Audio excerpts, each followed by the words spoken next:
Islamophobia. Well, Islamophobia means irrational fear of Islam. But is the fear really irrational? And especially when a bill is sought to be brought into the US Congress to protect Islam against Islamophobia. Well, you're trying to protect those very people who go around spreading mayhem all over the world. Anyway, it's an important issue, not just from the perspective of the United States, it's also a very, very important issue from the global perspective. And to discuss that, we have your very own Vibhuti Jha every Wednesday, 10 p.m. And we also have Aarti Tikoo, who is a very prominent journalist back here in India, was also featured in some congressional hearings in the US, and it's also an important Kashmiri voice.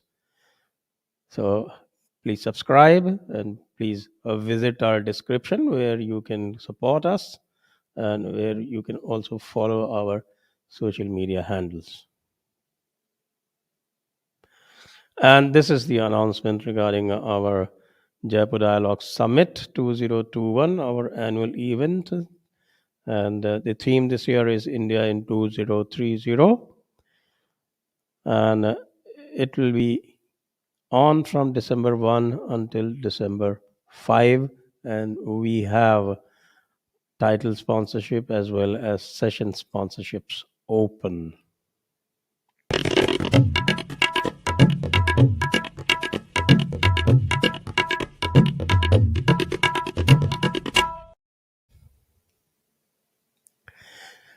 Namaste, namaste everyone, and namaste Vibhuti Ji, Aarti Ji, and welcome to this edition of Jaipur Dialogues. Namaste, There's everyone. something, somebody said that, okay, I think it was probably Taslima Nasreen who said this, that if you're a Christian, criticize Christianity. If you're Hindu, you criticize Hindus or Sanatana Dharma, or if you're a Jew and you criticize the Jewish religion, you're called intellectual. But if you are a Muslim and you criticize Islam, then you are not just an Islamophobe, you are an apostate and you have a price put on your head. And if you are anybody else other than Muslim, then you are an Islamophobe. So, Aarti ji, let's go to you first. This whole business of Islamophobia, is this a covering fire?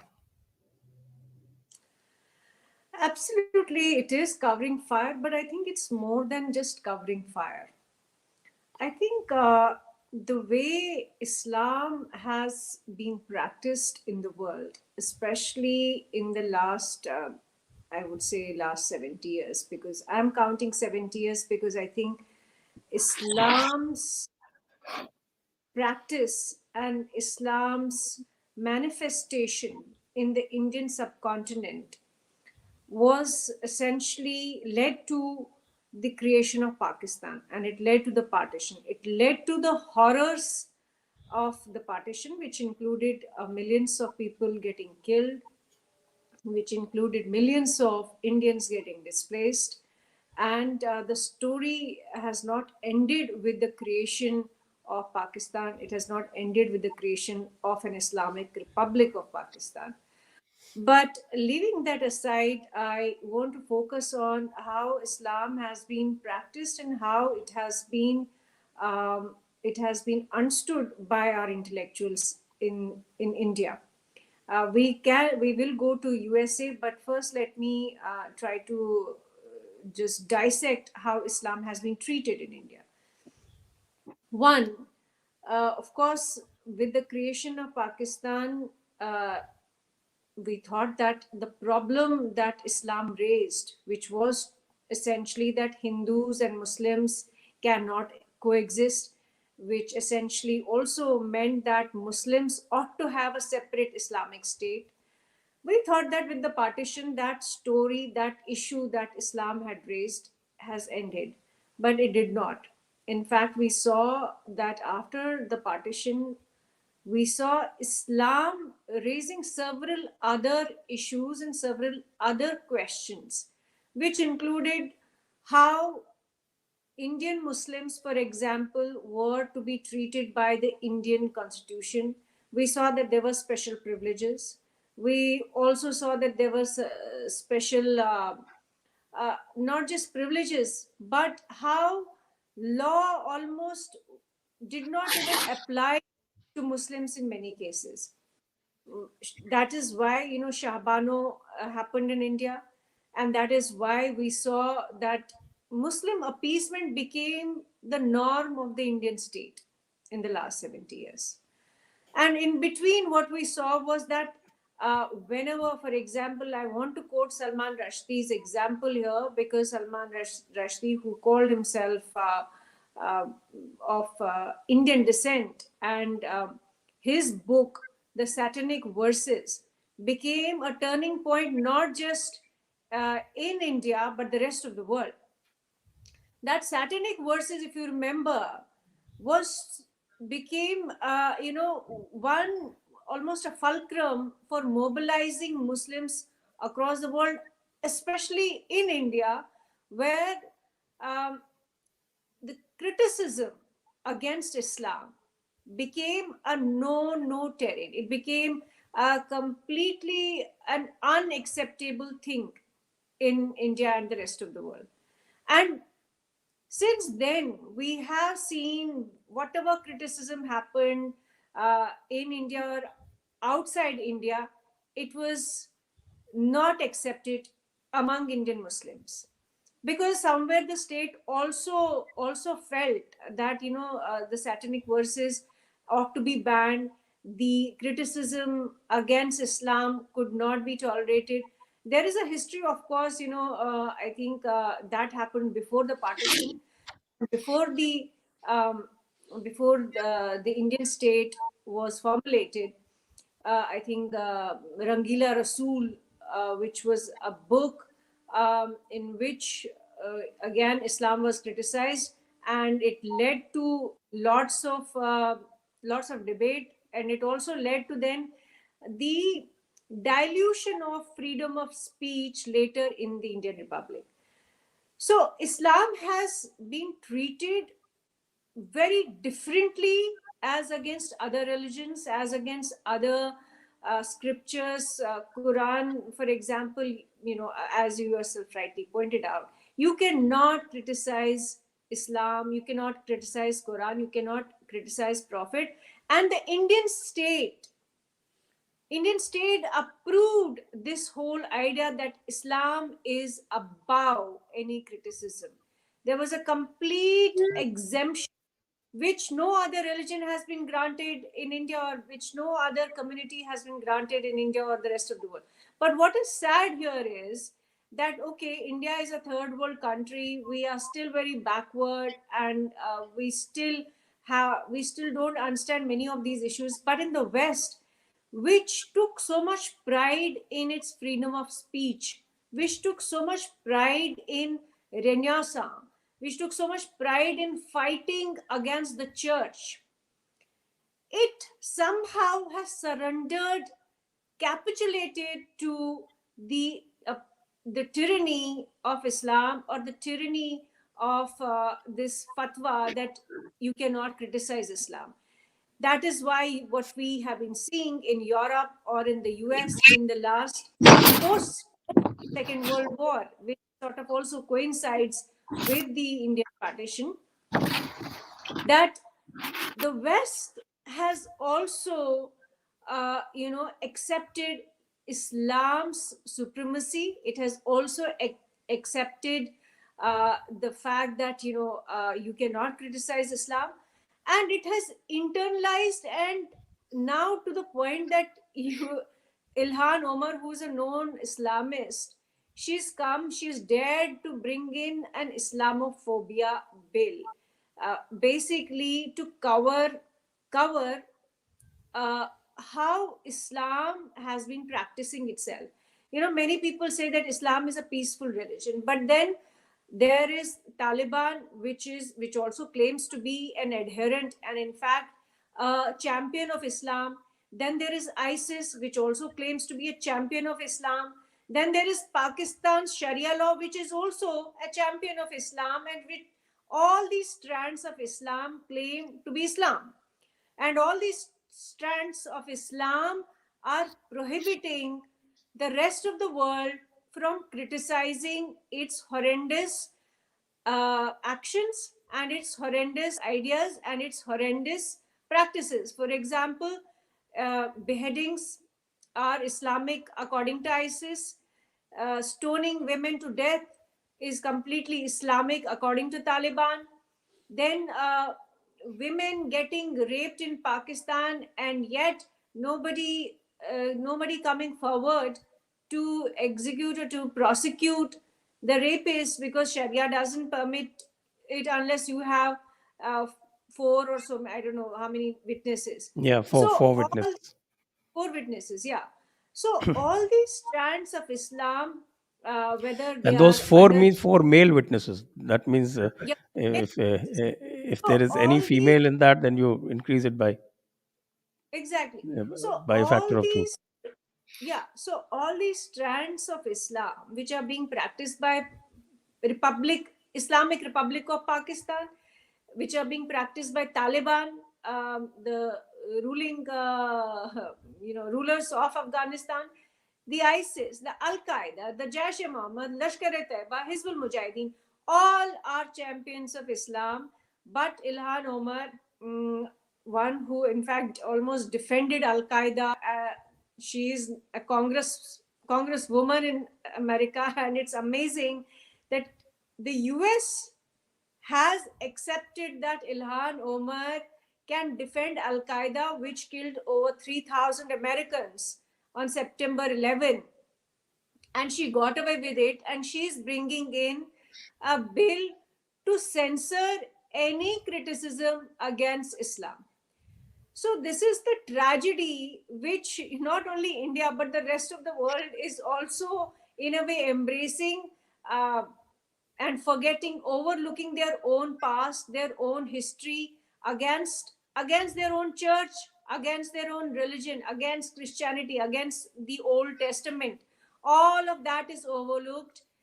The progress that the Western civilization had made in terms of separating church and the state, when it comes to Islam, their knees feel weak. They just bow before Islam. And I think that is the debate happening in France. That's the debate even Emmanuel Macron was forced to, in a way, politically forced to take up and stir this debate in France. And I think the issue really is that what exactly is Islam really about? That what is in Islam that prohibits or stops people from questioning Islam rationally, objectively, scientifically? What is it in Islam that makes people stop thinking and analyzing religion or religious tyranny, oppression rationally? There must be something in Islam that prevents people from questioning and prevents people from um, analyzing actions, for example, stoning of women to death. Why is there so much resistance? Why is there so much inhibition and fear? And that brings me to what Sanjay ji said, that is Islamophobia really real? Because is the fear of Islam rational or irrational? I think the fear of Islam is real. The fear of Islam is real because its manifestations are serious. It has manifested itself in genocide in India in 1947. It has manifested itself again as a genocide in Kashmir in 1990 of Kashmiri Hindus. It has manifested itself as terror, Islamic terror, whether it was September 11 or whether it was 26/11 in India, or the parliament attack in India, or dozens and dozens and dozens of attacks, London, train bombing, name a European city, and all cities you will remember have had Islamist terror attacks. So the fear is, of course, rational, but people like Ilhan Omar, who are themselves quite, I would say they are wedded to the Islamist ideology. They are clearly looking for cover fire, but I think it is more than cover fire, because there is a pattern to it, and this pattern has been long. It has been there at least since the World War II. Thank you, Aarti ji. You put this whole issue in perspective. Now I go to Vibhuti ji and ask him a direct question: rational or irrational? I think RTG has elucidated the whole issue very, very articulately. And what I want to say is there, I fear tiger, but I have no tiger phobia. That's an important part to understand. I fear a python can strangulate me, but I don't suffer from pythonophobia. So this particular bill that we talk about is very important for us to all understand this. Where did it come from? RTG alluded to that, is to assertion of political power. That's what is important. Assertion of political power is the key behind the whole thing. In my opinion, I read the bill, the whole 8 pages of that, and I realized this is to prevent you and I from exercising our freedom of speech to ask a question, make an inquiry. This is bringing blasphemy laws globally. So this is what is important for the rest of the world to understand. It has a very important emotional plea that Islam is under attack all over the world. But I read the act and I noticed that this is nothing else but involving United States as a global policeman, a role that United States no longer wants to do.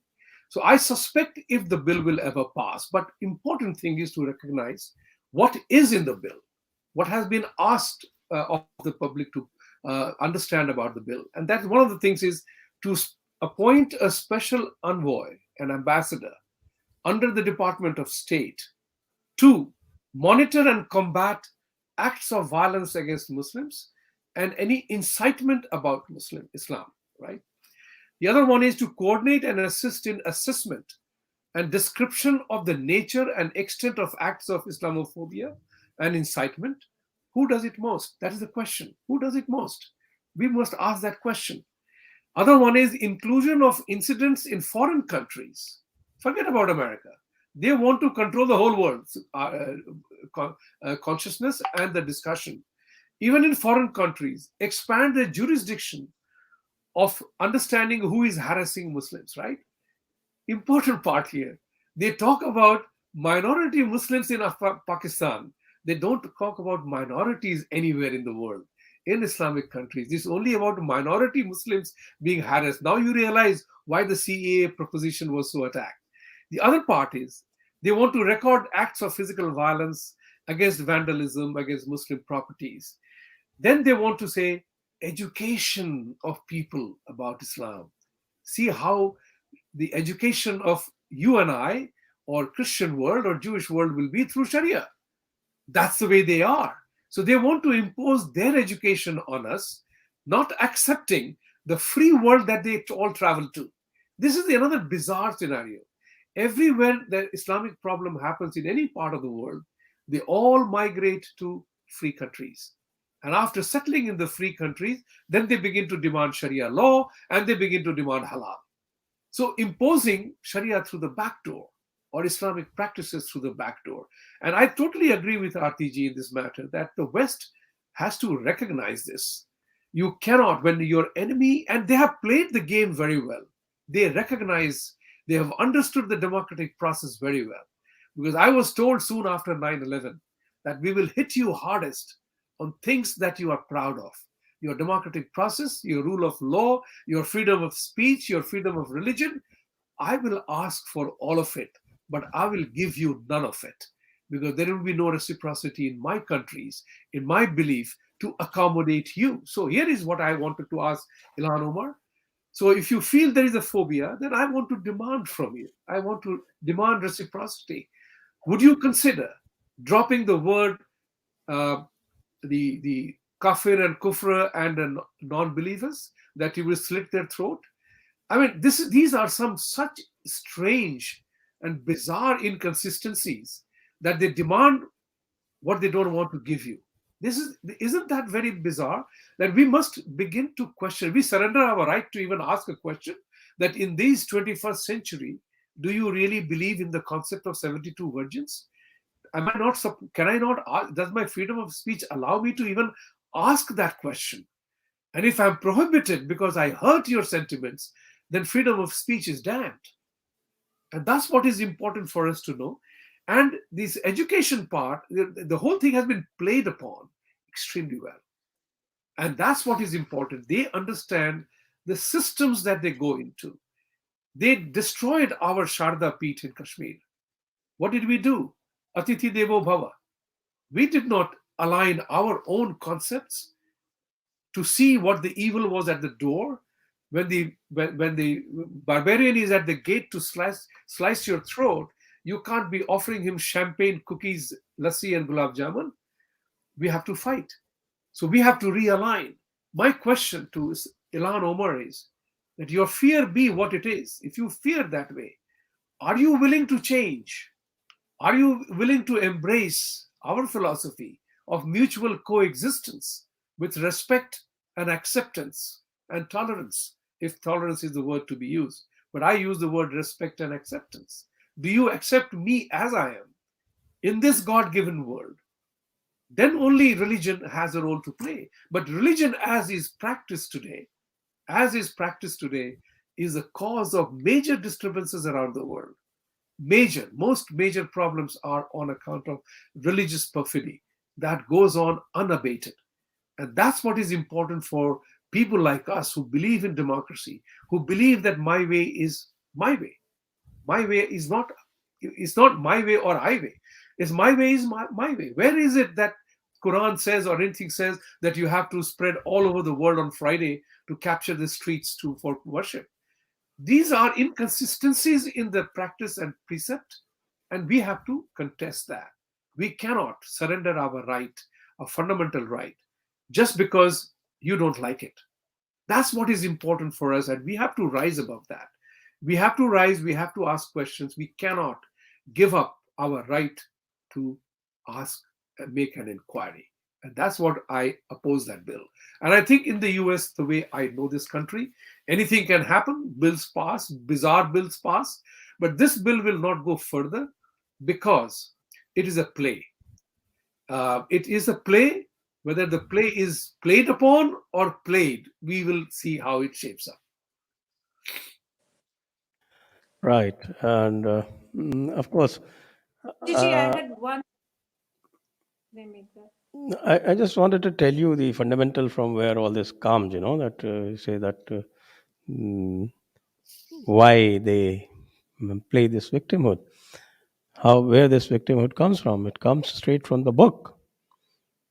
And if I tell you one of the verses in the books, it says, if I tell you in the proper Arabic, uh, that I think sounds much better.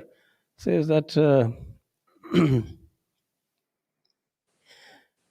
kafirun humu al zalimun. The one who is kafir is the oppressor. That's by default. So, in any case, when you say that people are targeting Islam, so it's actually comes from the definition from the book, because you do not believe. So that itself is such an act of oppression that the poor Muslims are suffering because of that. And you also said that, okay, that where does it say that you have to spread it, spread around? That again comes from one of the traditions, that is the Sunnat or the Hadith, and that's Al Bukhari 3167. It just says that all land belongs to Allah, and you don't have any right on the land that you're sitting on. All land belongs to Allah, and Allah, of course, doesn't like disbelievers. 98.6. And all non-believers are like cattle. That's again, I think, 25.44. And all this taken together builds up a beautiful narrative. It says that anybody who disbelieves is an oppressor, and all of us together are oppressing these poor people, so they need protection. It's as simple as that.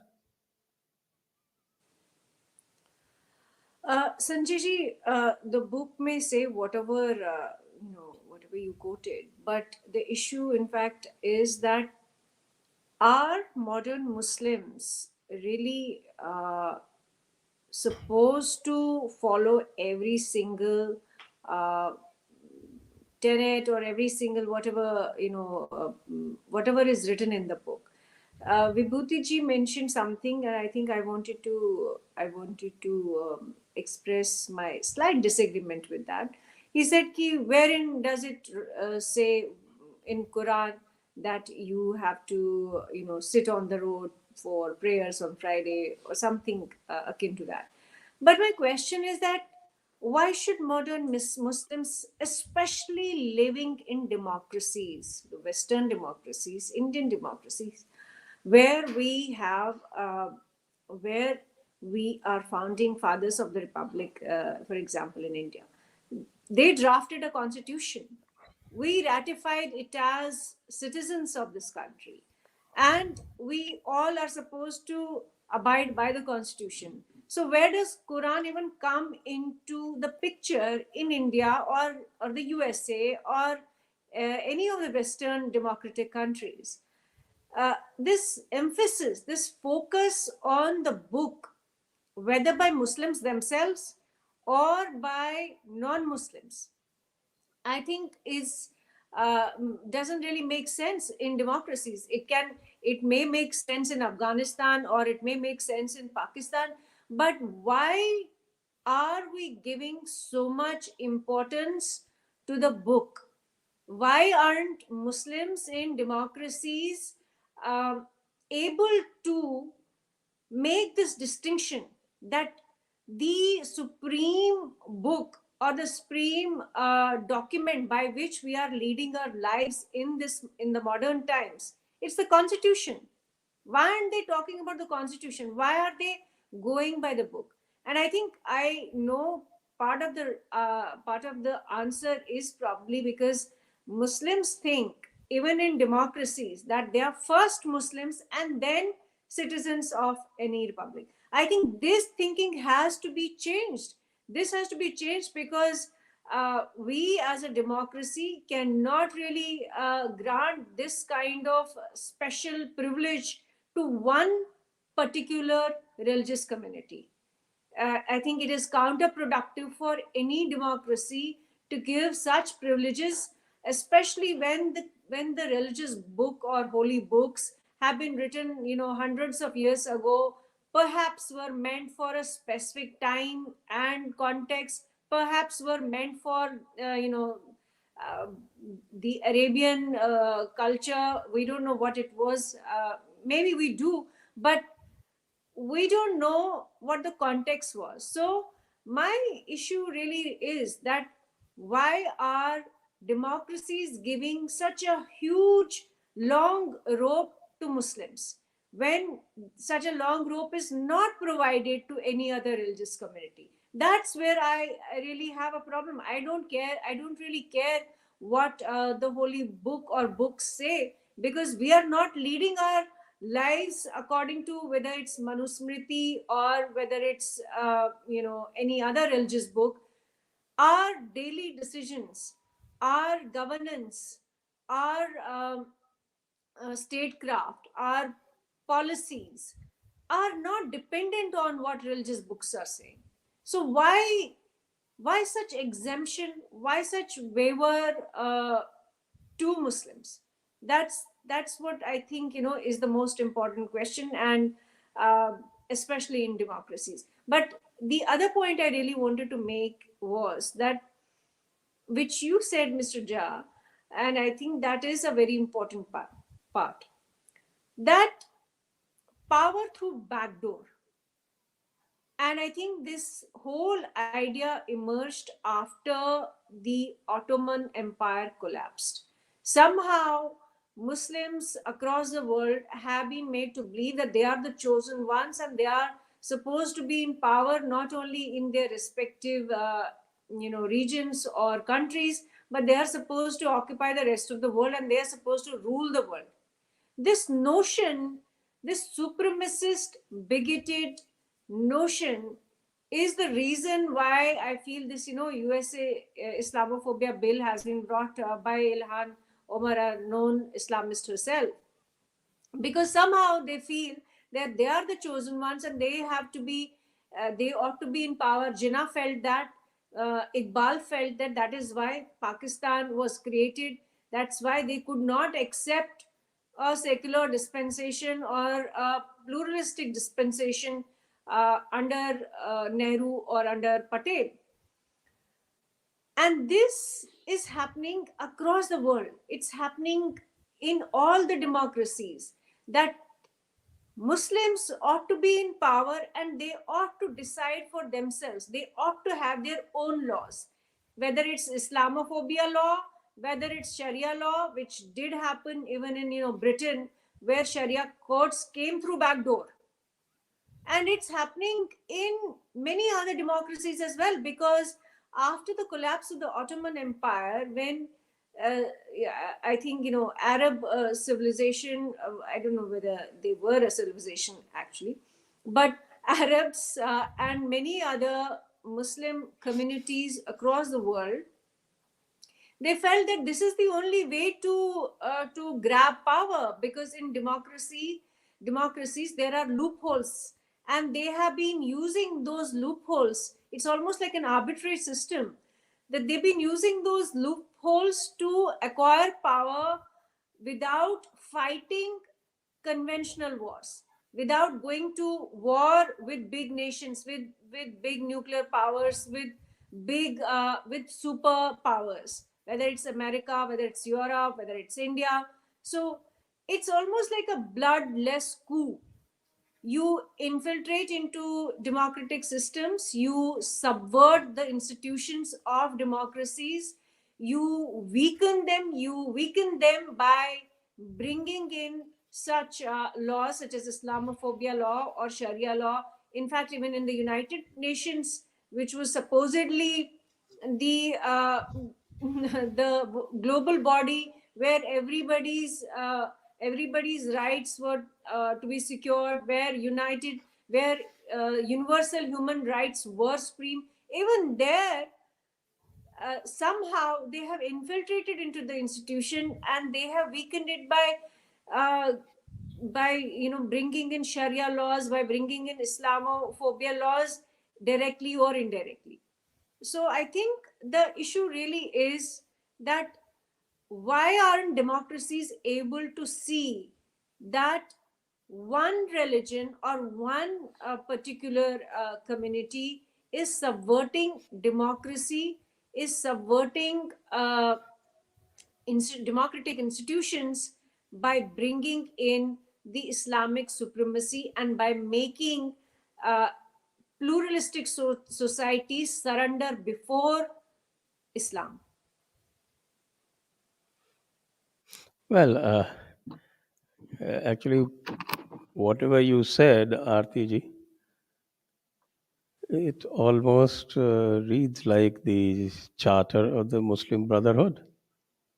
This is Absolutely. exactly what their charter is. This is exactly how they planned it, and this is exactly what they do.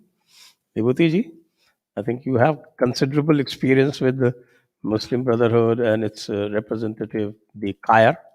Yeah. Why don't you illuminate us with how they operate? You want me to be sued in America?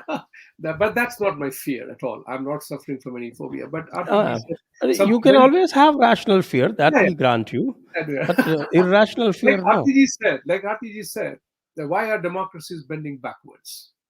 And that's what I had tweeted a few days ago. That why is it that all democracies in the world are bending backwards to pander, appease, to play to one group of people, as if they alone have the freedom of religion, freedom of speech, and freedom of everything else.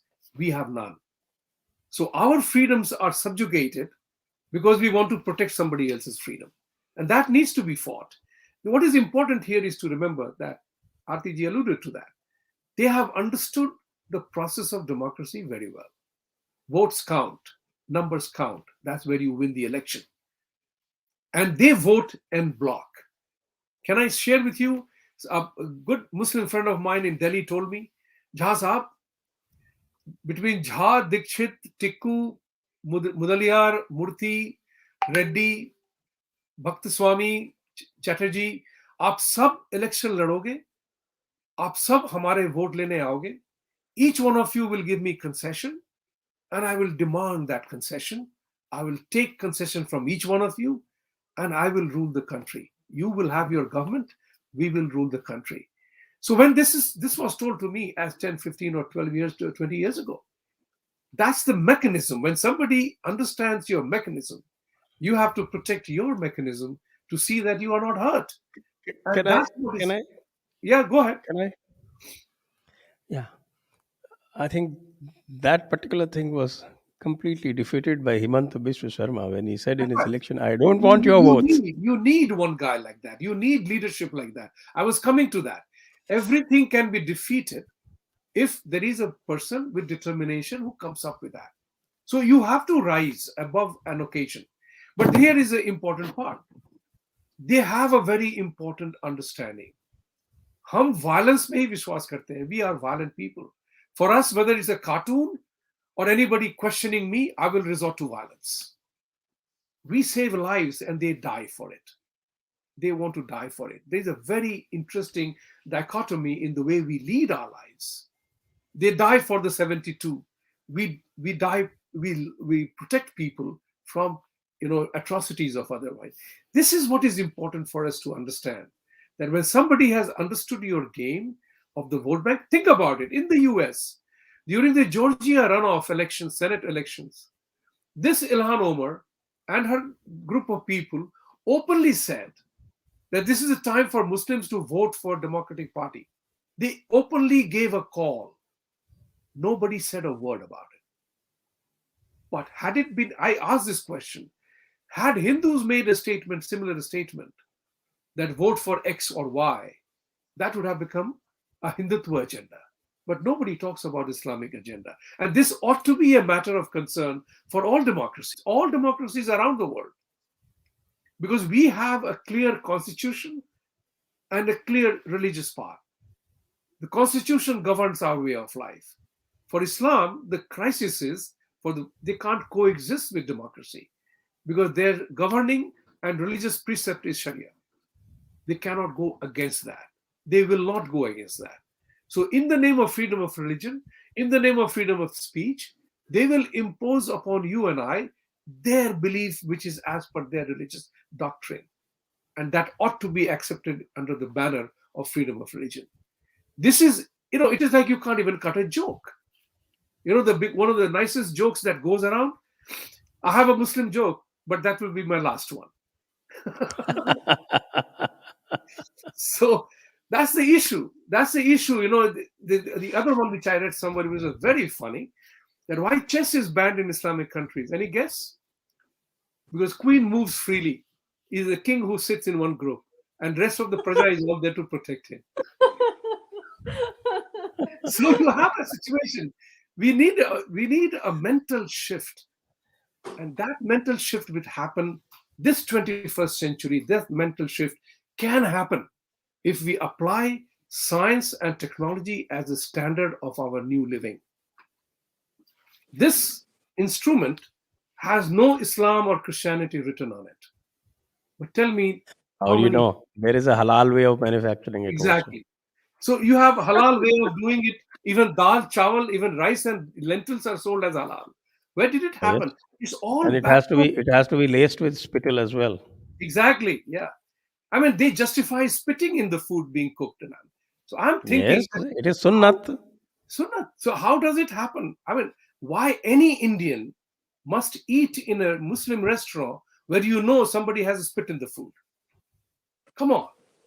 I mean, if we do not raise objections to these matters, what kind of a freedom of life that we are living?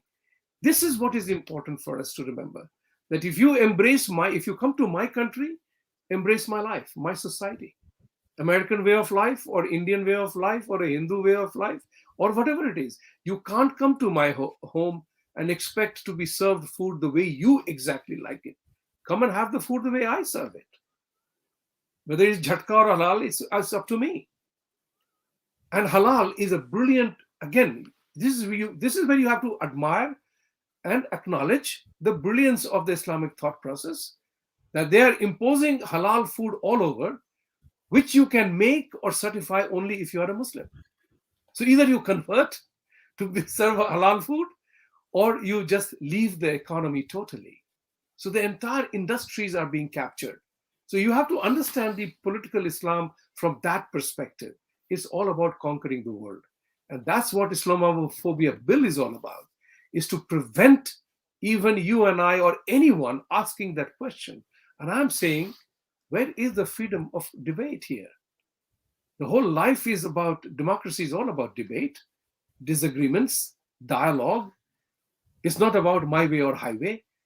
So we have to contest that, whether we like it or not. We have to contest that, not because we hate anybody. And I'm proudly saying this because all three of us are Hindus here. Amongst us Hindus, we don't hate anybody practicing any faith, because many of the offshoots that have happened from Hinduism is all welcome. Whether Sikhism, Jainism, Buddhism, as they emerge, Arya Kumari, Brahma Samaj, whatever they are, there is no restriction on what you pray, who you pray, how many times you pray, or you pray at all or not. That's the freedom of religion, freedom of speech, freedom of practice, of what you want to do. That doesn't exist there. And we have to begin to ask that question.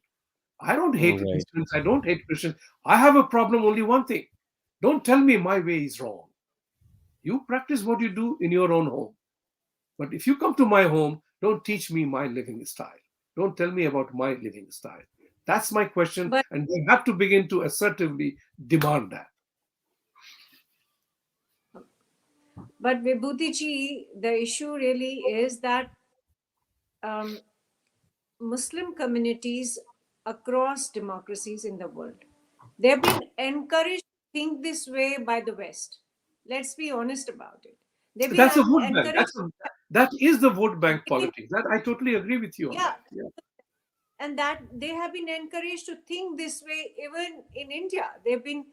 That's why I said, post World War II, which also coincided with the collapse of the Ottoman Empire and the partition of India. If you really look at the geopolitics of the world, you look at the historical map of the world, all these movements led to something drastic in the world. And that was the that Islam lost power. And since then, we are seeing that democracies are enabling them, whether it was, first Muslim League was able uh, to cut India into three pieces, and then Indian political parties, for their respective vote banks, enabled similar politics, Muslim League politics in India. So that process has not ended. Similar processes have happened in the US. Ilhan Umar, a known Islamist, is a congresswoman, and she had the audacity to question me in the US congressional hearing. I, a victim of Islamic terror, she had the audacity to question me. So, what happened? I mean, the American democracy empowered, enabled an Islamist to question a victim of Islamic terror in the US Congress. That is the kind that is the kind of capitulation, that's the kind of pandering the West has done to Islamists. And there's a clear reason why that has happened, why they have been allowed to grow, why they have been pampered, why they have been pandered to. But the issue is that why haven't we as in Indians, why haven't we been able to say it up front that the West has enabled and facilitated. And now I may, sound like a conspiracy theorist, but the fact is that many of these organizations, for example, CARE, um, which this Islamophobia bill has quoted. In fact, the bill has been brought based on a survey conducted by CARE. Right. CARE is an Islamist terror organization, and it's not I who is saying it. UAE had banned CARE and designated it as a terror organization. CARE plus ICNA, Islamic Council of American Relations, uh, many other organizations are being funded by the American deep state. And I have written about it. There are reports. There are a lot of. I did a lot of investigation after I returned from that U.S. congressional hearing. Lot of these organizations are hand in glove with Hamas. They are hand in glove with Lashkar-e-Taiba, Jaish-e-Mohammed, Hizbul Mujahideen, based in Pakistan. Pakistan, which itself is a terror state, has been one of the oldest ally of America, and America has been one of the strongest ally of Pakistan till September 11 happened. So, when is the world going to pin responsibility on the West? West has brought upon itself this disaster, this Islamic terror, this Islamism in every institution. It has brought it upon not only itself, but brought it upon to the rest of the world as well. Who is going to say this? Where are the intellectuals who are going to question America, who are going to question Europe for the kind of, in fact, in a way, they have eroded democracies, they have eroded democratic institutions by empowering, by enabling Islamism, by enabling Islamic terror, and by capitulating to Sharia. So I think, the issue really here is that, of course, the West did it, and then India has been doing it too. For the longest time, we saw it when Rajiv Gandhi capitulated to Muslim Orthodox Muslims in Shahbano case. Even after, even before that, there were many occasions when the Indian state capitulated to them. But after that, there has been no end. Whether it was Kashmir, the narrative on Kashmir, whether it was, giving subsidies for Hajj, whether it was, appeasing I to request Muslims on to keep every it single issue. short now, Aarti ji. We need to go to the Yeah. questions now, so please wind up quickly. So basically, I'm saying that democracies have brought it upon themselves. They need a course correction, and if America is not going to do this, Europe is not going to do this. That does not necessarily mean that India will not do it, or India will doesn't need to do it. India must do it. India needs a course correction on this. And on that note, before we go to the question, I will add, when we ask the West, we are 1.3 billion people. We are the largest democracy in the world. We have a tradition of democracy. As Prime Minister said, we are mother of democracy. Our Sanatan principles are enshrined in democratic values, what is modern today known as democratic values. So here is my question, Aarti ji, Sanjay ji, and myself, all included. Shall we collectively demand that India must take a unilateral action on things that Pakistan does towards India, to India, violently, unashamedly? Can we declare India, Pakistan break all diplomatic relations with them? I say yes. I think that we are diverting. That's Okay. really that will be a very I'm large topic by itself talking if about we go into democratic that. things. So democratic countries It, need to take their own action. in And fact, if you watch my episode with General Atta Hasnan yesterday, these are precisely the points that I asked him, and these are also the points that I have been discussing with people like Dr. Ajay Chungu and Sushil Pandit. So I think we let it be for some other that's right. time. That's right. And maybe that's a very, very stimulating topic which we can include in our discussions in the Jaipur Dialogue Summit 2021. That could be a very good topic for that. And because we are constrained of time, so we now go to the questions. And we request everybody to please like this video, share it around, and do remember the Jaipur Dialogue Summit 2021 coming up December 1 to 5.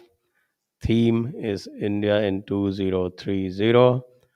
And of course, the sponsorships are open, both the title sponsorship as well the individual session sponsorships, and there would be about 20 sessions over 5 days. Okay, let's go to the questions. Press the bell icon on YouTube and don't miss another update.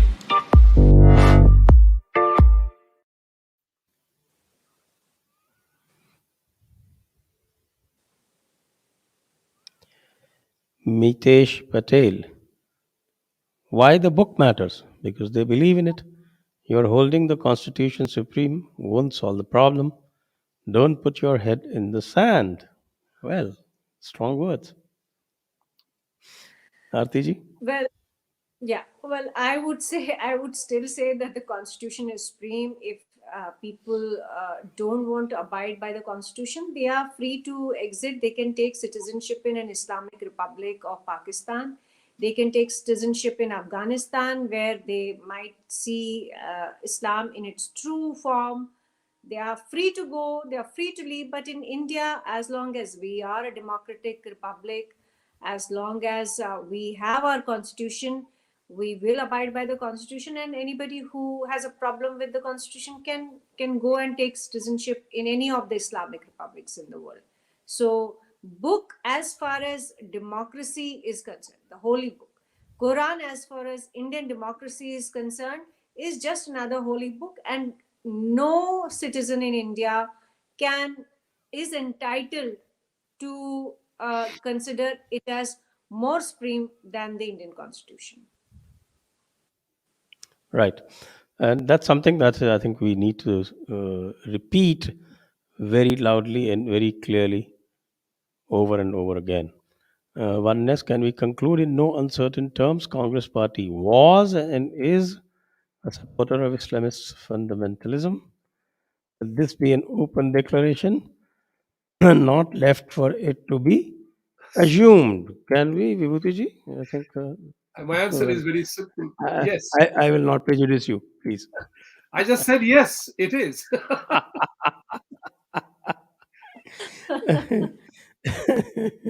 I'll just qualify it.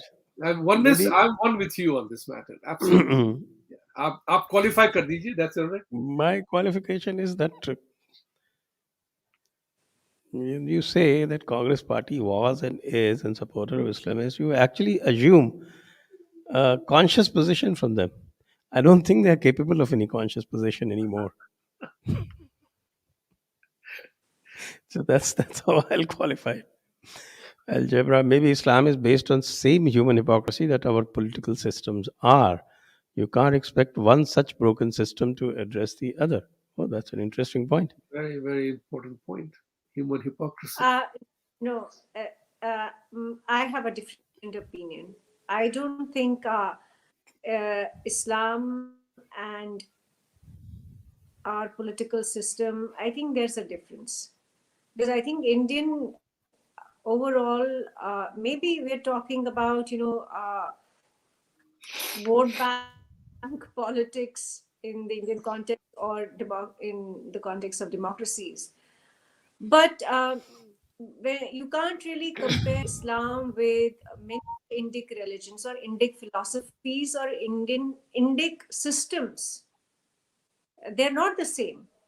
They're not. In fact, Sanjay ji has written an excellent book. It's a small booklet which I really loved.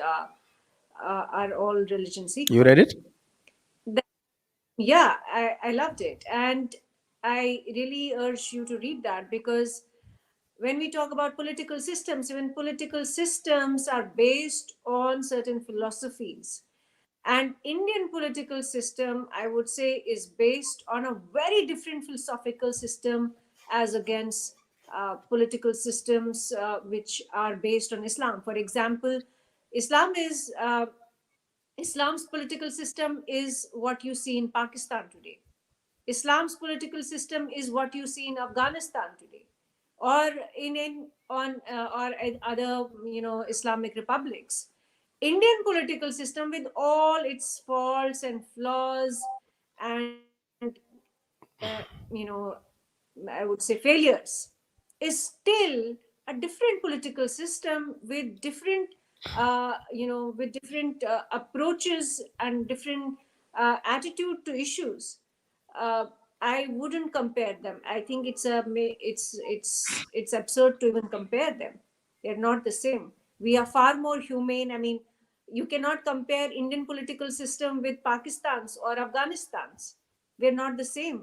There is a certain humane approach to issues in the Indian political system. It's not the same as Pakistan or Afghanistan or even Saudi Arabia. And the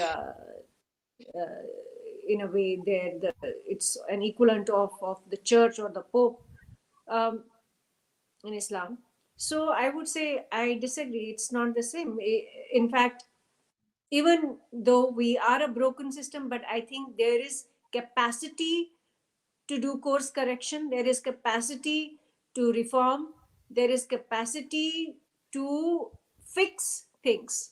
In this particular case, appeasement of Muslims, I don't think it's an impossible task. I think it is pretty possible to stop appeasement of Islamism, to stop appeasement of Islam, to stop appeasement of Muslim victimhood. I would add here, Sanjay ji, one quick sentence here that India with its Sanatan principles must take the leadership role today. It's not about religion. Religion is man-made. Religion is man-made. Spirituality is not, and our Sanatan principles are scientific based. So what I want to say is that India must take the lead role in exposing the truth that religion be damned is cause of all conflicts. Practice wherever you want, but humanism, the concept of insaniyat, is what Sanatan is all about, and we must take the leadership role in it. What all the dissatisfaction with Aarti ji is talking about, the failure of democracy, the power, politics, is that's the human imperfection. That's the human greed. राजा प्रजा हमेशा से रहे हैं. आज के राजा 10 Downing Street में रहते हैं, White House में रहते हैं. That's the only difference. Middle class still pays the taxes. So let's be very clear about it. India has to assume a leadership role. We can't complain. We have to take action. When you mentioned Insaniyat, I was half worried that you were going to say Insaniyat, Kashmiriyat, Jamhuriyat kind of a thing. I have never Next understood one. what Kashmiriyat was all about. Uh, We know all about that hoax. yes. Kalayan. Where we can read this all 8 pages, Bill? Just Google it, Kalanan. It's all there. You don't have to go too far. Just put Ilhan Omar and Islamophobia bill, and you will get all of it. The entire 8 pages of that. Okay, next. Yeah.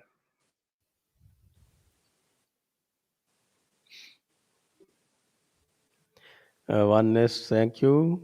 Thank you. Algebra. Any democracy can be brought down by power of vote. Well, that's unfortunately what democracy means these days.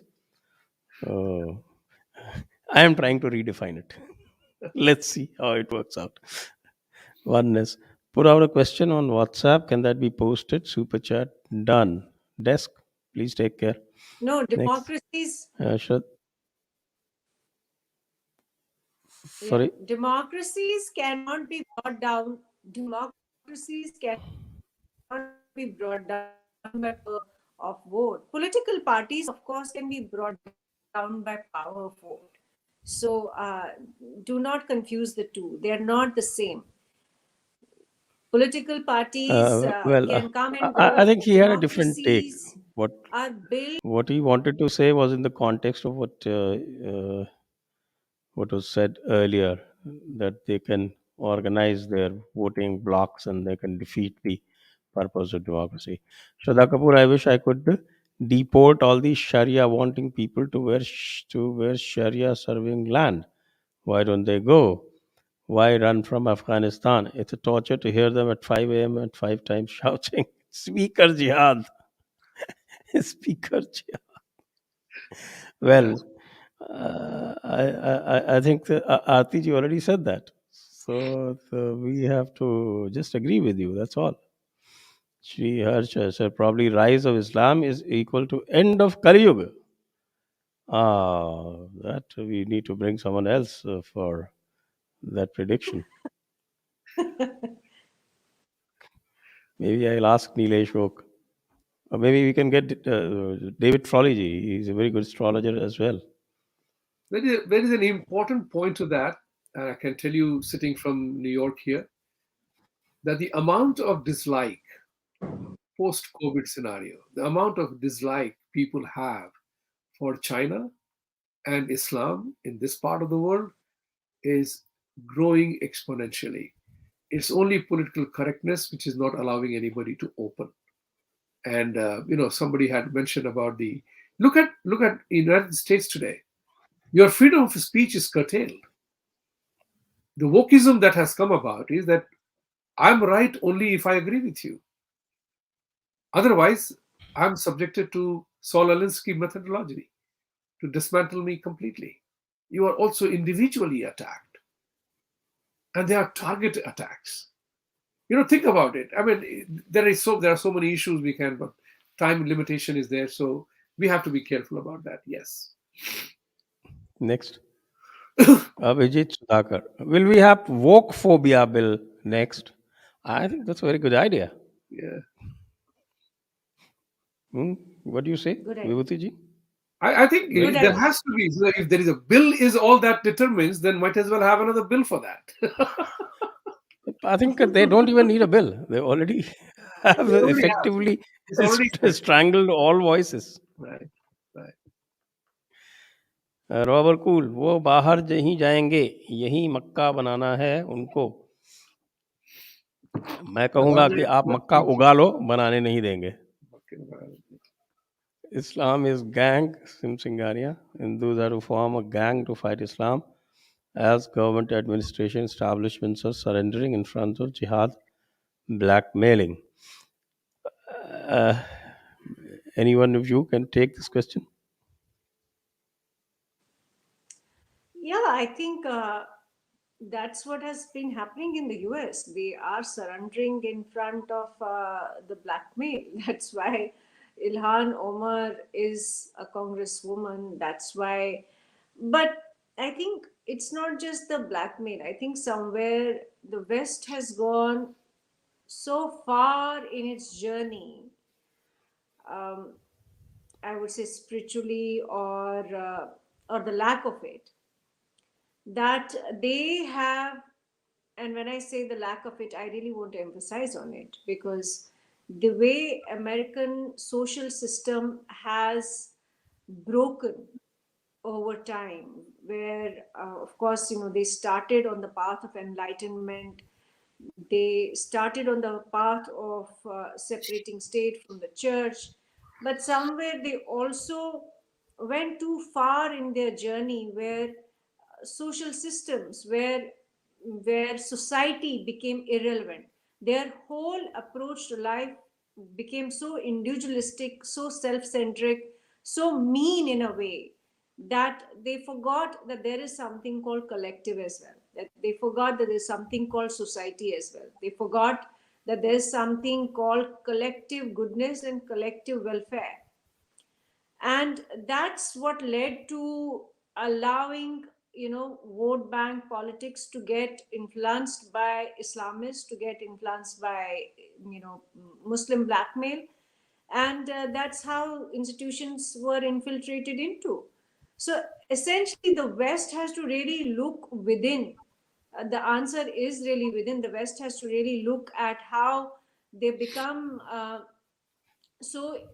in a way, insulated, and have also become so somewhere insensitive, because although they claim to be very sensitive, the whole woke phenomena is based on being oversensitive to things.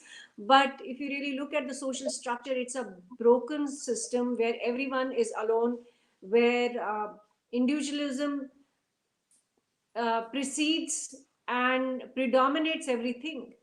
And that's where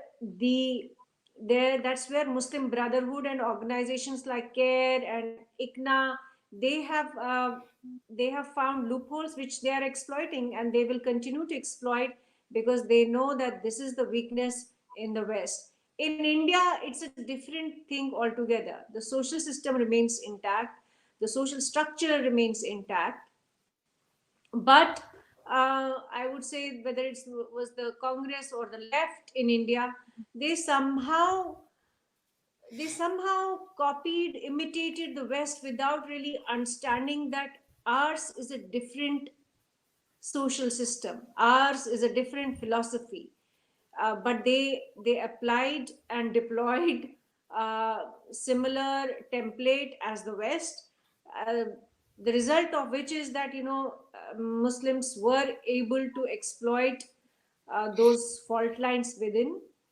And but I think there is now a certain awareness. There is now a whole section in India which is vocal about these issues, which is raising awareness, and which is putting its foot down and saying that we will not accept it. So I think that way we are different. Next. Let's keep the answers short. Otherwise, he'll be sitting another 1 hour Okay. because we have many questions. Okay. Algebra, Islam shares many similarity with leftism in aim and propaganda. Most Western democracies are colorblind to leftism, so they can't see Islam either. There is definitely a confluence between leftists and Islam. There is a definite confluence. We have talked a lot about this, the Panchamakar theory that we have, which Devji gave to us, and I think they come together on one element. It's a very important element of wokeism. Is that while you bring about social equity, it is not enough to have only political equity, but you have to have economic equity as well. And that is what is driving the wokeism movement in America, that we achieved political equality, but we have not achieved economic equality. And that's where the whole problem is going on in terms of how do we establish. So leftist ideology comes in from making inroads from that side. It's a good question. Okay, next one. Hindu groups in USA are not investing in organizing big events to inform Americans the values of Sanatana Dharma, while we praise Sanatana Dharma among ourselves, spend money only on temples. Yes, the American may answer. Yeah. I mean, I totally agree with him on that point that we are organizationally, Hindus are way behind, way behind. I mean, can you Yes. imagine? We have not Your collected, numbers are almost the same as the Muslims. right? We are not organized though. So, for example, would you be surprised to know that there is a thing called Othering and Belonging Institute here that gave the data that 60%, 67% of the Muslims have experienced personal attacks on them, personal Islamophobia. Do we have any such data created by an Indian organization?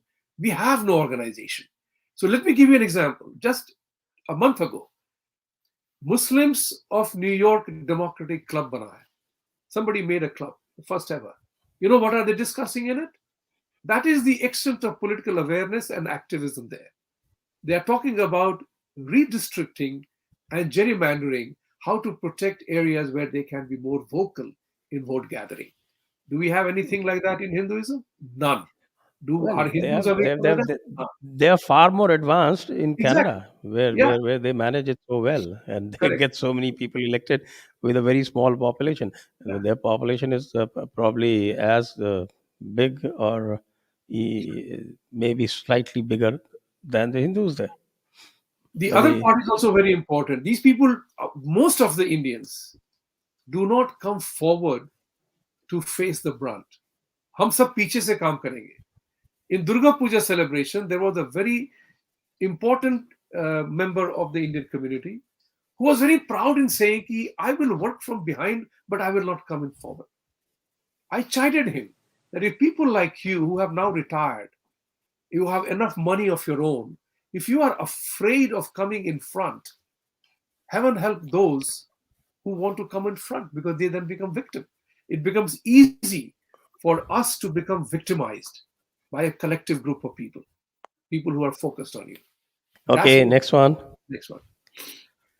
Ekalavya Singh, pranam to all. The context of Islamophobia, what do you feel would have happened had Veer Das said, I live in India where we read namaz by the day and gang rape women by the night? I think you should have told me earlier before I did my 5 p.m. podcast. I would have used it. you, It's you missed that bus. But yes, Veer Das would have been, I think, a number of fatwas would have been issued, and maybe some people would have tried to act upon those fatwas. That's the simplest. Next. yeah. No, by now, Veerdas would have been jailed. He would have been in jail. Right. Because he was in the US, so maybe he would have survived a few days. Yes, he Sim did. Singhania, this is a definition of momin that is given in Sanskrit. मातृवत परदारेशु परद्रव्येशु लोष्टवत. आप सब समझ रहे हैं या मैं अच्छा Please for translate. The audience I will have to translate. आत्मवत सर्वभूतेषु यह पश्यति स Hindu पंडितः. He's saying that someone who looks at another woman as a mother, matrivat, and somebody else's money as worthless, or as iron, lost is iron. Atmavata sarva bhuteshu, and look at all beings as himself. Yah pashyati sa Hindu pandita. He asked me this question in the earlier podcast also, but he did not put Hindu there. He put only Pandita. I remember Sim Singhania ji. Then he says, Malvat pardareshu. But looking at other women as male ganimat. And paradraveshu dhanimat, that is Other people's the money. wealth of other people as one's own. And Wajibul Qatl Vat Sarva Bhuteshu. When all beings as Wajibul Qatl, fit to be killed. Yah Pashyati, Yah Chintayati, Sa Jihadi Mominah. He truly is the Jihadi Momin. Wonderful. I think I will recommend this definition to be uh, uh, taken to the Grand Mufti of Mecca. I would request the console to send me this Sanskrit wording if you can email me that. Thank you. It shall be done. Oneness, Vibhuti ji, Muslims in North America are more united than Hindus. Do they, I think he means Hindus, want to commit social suicide? I will keep the question and answer very small. Yes, Hindus are not united, but they're getting united. There's the positive part of it. We are getting united behind issues like restoration of swastik as a symbol or dismantling global Hindutva. That was a major uniting part. And now what has happened is the first generation, the Indians are now recognizing that they are losing their children too to the woke culture. And there is a greater amount of recognition. And people are asking to do more shows to bring about it. Give you an example. Last week I was a judge or an observer on a 19 kids of 8-year-old to 12th grade were participating in a conversation on Gandhi and Gandhi's values. Just one quick thing here. 70% of them said Gandhi was killed by a Hindu, Nathuram Godse. In my comments, I just made one comment, among other things. I said, hey, who killed John F. Kennedy or Abraham Lincoln or who shot at Ronald Reagan? Do we know his faith? We don't.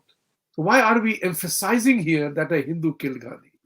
Why don't we say an assassin killed Gandhi for his own reasons? And he paid the penalty of the rule of law.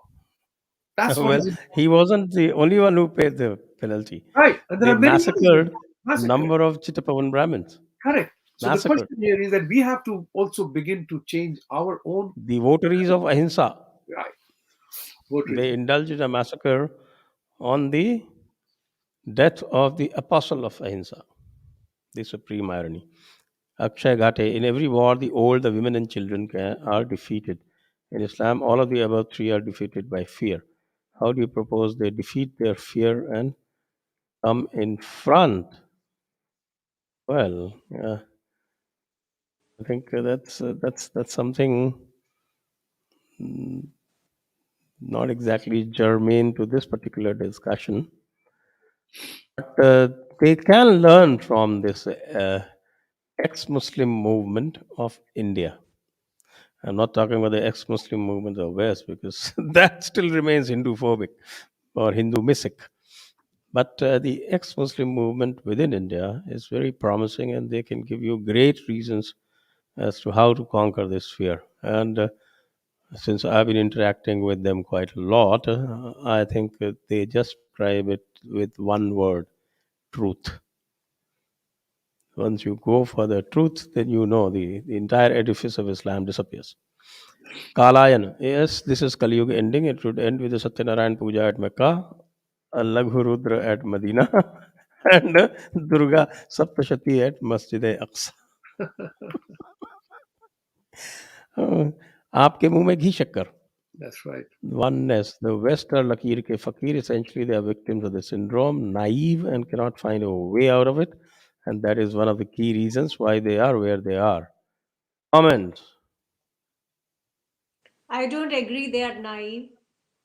I think there was a reason.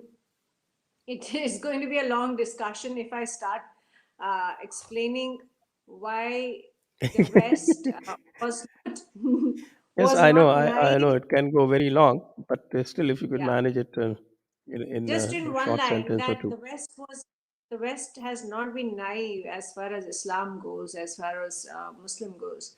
A lot of geopolitics is involved in it. A lot of economic reasons led to assimilation, or you can say encouragement of Islamists in the West. Remember, the again, the Western imperialism has not really ended, nor has the Arab imperialism ended. It's just the nature of imperialism changed after World War II. It changed, and that is one of the reasons. I don't want to really explain that because it will take a lot of time. But the reasons are geopolitical and economic, to what the West did vis-a-vis Islam, and why now it's caught in its own web. It is caught in its own web. Uh, Maybe it will come out of it. Maybe it will figure out a way. I think there is a certain churning happening in the West. The Trump phenomena was a result of that churning. That churning is still going on. We don't know who is going to come to power in the US next time. We don't know. For example, in France, we are seeing this churning is happening as well. So I would say the West is not naive. You are right. West is not naive. It's an experiment that goes on from time to time. And, that is what is important. Some games you lose, some games you win, and then you do the course correction. And sometimes you are caught with your tail between your legs and you can't, your only choice is run. So I think I have a feeling that West will eventually do the correct course correction, to put that mildly, yes. Okay, oneness respect is a two-way street which democracies are completely blind to. The bill will be passed. Well, Vibhuti Ji disagrees. Just as the leftists infiltrated into the US system, the Islamists are doing the same. Are Americans such suckers? Well, they just answered that they are not naive. So that means they are not suckers either. Yeah, that's Rakesh Ori, Muslims living in liberal democracies scripturally justify and carry out killings of those merely disagreeing with them. Should then the democracies protect the non Muslims with laws that restrict the offending practice? I know there are laws against homicide, but it does no good to the already dead. Very good point. yeah. Very good point by Rakesh Ji. And actually, yes, it's the non-Muslims who need the protection. I completely agree with you Yeah. because there's a violent ideology staring everybody in the face. So, Tantra Veer, with the polity, judiciary, and bureaucracy all poised heavily in favor of Islam, do we need a second emergency for a course correction? That is an India centric question, looks like. Aarti ji, would you like to Don't think tackle that? I don't think I don't think we need emergency for a course correction. I mean, this particular government has all the numbers. It has the mandate that it has received from Indian citizens and voters. We don't need an emergency to fix things. We just need will, determination, and courage, which I think this government has shown.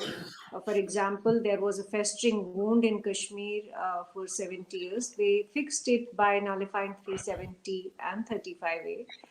Uh, there was the issue of Hindus and other minorities, Indic minorities in Pakistan and Afghanistan and Bangladesh.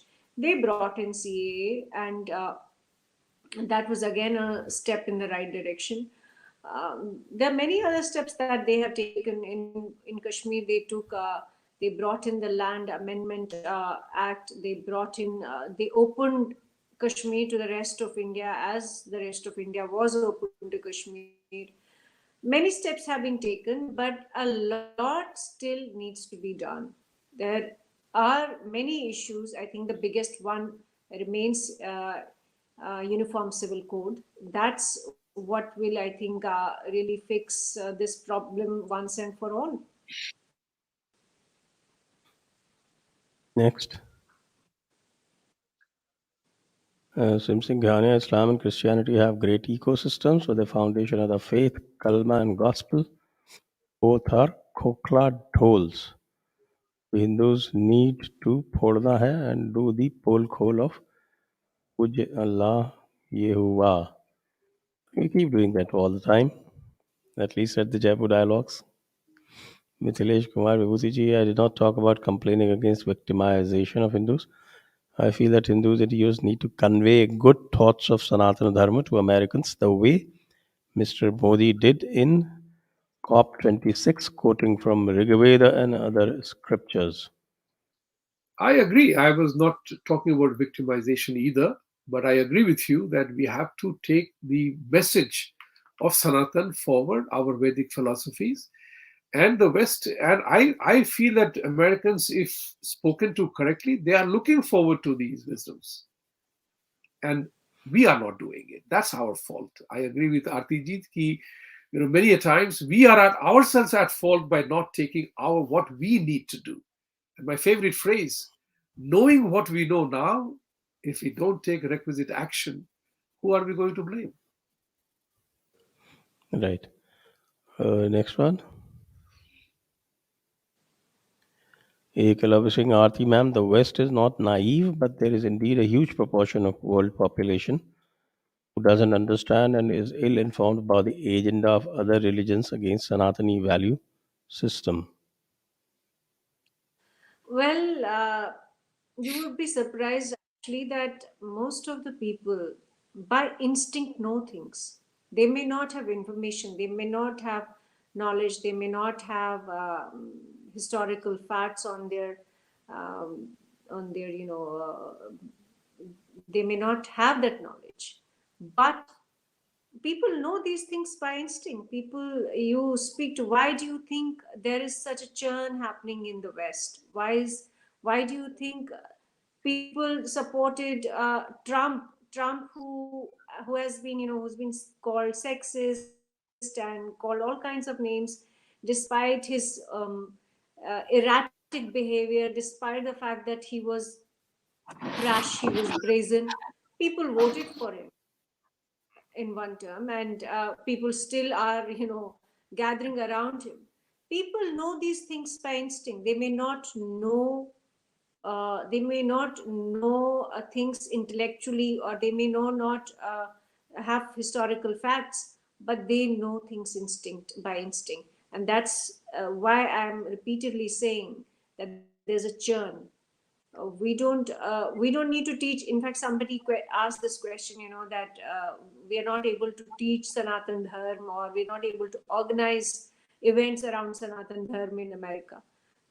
Even if you don't, Americans know what they are dealing with. This whole wokeism culture, there is so much turmoil that the West is facing. It's almost like another renaissance in their lifetime.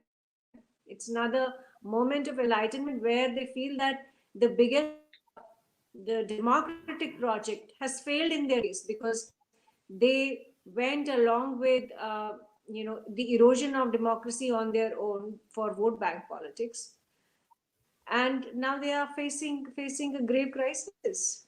I don't think world population is as ill-formed as we think. People know. Okay, next one. Stranger Singh, Pranam, so the democracies had pre-existing tribalism. Isn't the current exploitation of democracy by Islamists just an extrapolation of the same tribalism which they were expert in? Your thoughts? Well, yes, I think I would agree. That's why we call it a cult. I think it's more akin to a cult than to a civilized system that we are used to in democracies, particularly. Next. Mithilesh Kumar, quoting incidents of Afghanistan, we should demand Sharia law be declared inhuman and source of terrorism. Well, I think that will be quite a journey from resisting an Islamophobia bill to actually demanding outlining the Sharia law. And Sharia law, in any case, there are not many democracies that allow this, except some woke ones. But I think let's stay on the job at hand. First, resist this Islamophobia bill, and then maybe we can move on to the greater challenges. And certainly, if you ask whether it is desirable, I would say it is entirely desirable. Harshad Malve, why not bring apostasy life protection bill instead? That's a good idea. No, it's a demand Yes, from the ex-Muslims. right, right. It's a demand That's from right. ex-Muslims. They say that they are the most threatened minority, actually. By the way, I must tell you this here that there are certain groups of people. 30 senators have proposed to sign a bill. I mean, of course, many more senators are required, but in a very interesting turn of events, 31 senators have proposed a bill to declare Pakistan, sanction Pakistan, for its terrorist activity. So watch out. Things are not so hopeless. I'll put it that way. There is Okay. awareness, and people are taking action. And on that optimistic note, I think we can ring this session to a close. Thank you, Aarti ji. Thank you, Vibhuti ji. Thank you, all Thank the you. viewers. Jai Hind, Vande Mataram. Jai Hind, Vande Mataram. Thank you. Thank you. Press the bell icon on YouTube and don't